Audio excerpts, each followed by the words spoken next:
my story today is actually inspired by one of the guests here, Chipo. This story was inspired by something you told me when I was in Bora Village. So we all know that elephants remember and have really great memory. But what do you think happens when we humans try to make them forget? So my story today is about a baby elephant called Naledi. Naledi was born in a cute, quiet village girl called Kwai, and her mother was a matriarch. She was very old, very wise, and very strong. She always led her herd to where water lies. She fought lions and hyenas, and she took care of the herd.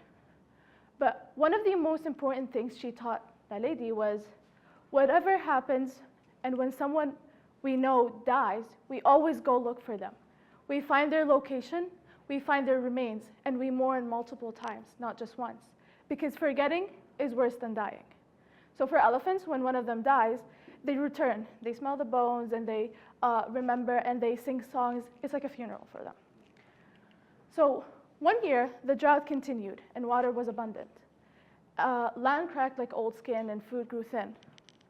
So in an attempt to save her herd, Moremi led her herd to a water source near her village. And then something unexpected happened. Humans said it was for protection, but for Moremi it was the death penalty. They came as the sun was rising, a car, a man, a deadly weapon, no sound and no warning. One shot. It was fatal and accurate. Naledi watched her mother fall to the ground. She was helpless. She ran away with the rest of the herd.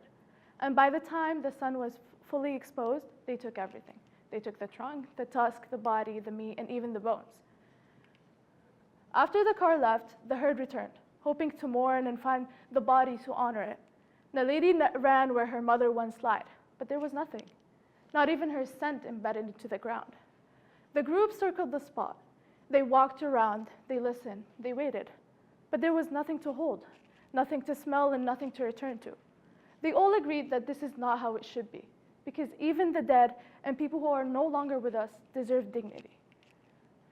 Naledi was unable to comprehend. Days passed while she waited for anything to come back. However, no bones appeared. Nobody came to grief. There was no funeral songs. She eventually discovered the awful truth, that sometimes you can lose someone twice. Once they die, and once when the world acts as they weren't even here. Naledi grew old. She was now strong and was able to lead her own herd to water, just like her mother. But she never forgot what was taken from her. And whenever the young ones asked, why do we mourn the death? Why do we sing songs? Why do we have funerals? Naledi would say, because the body is a pledge that they lived, a pledge that they mattered, and a pledge that we will not forget. And when humans take that away from us, they break that pledge.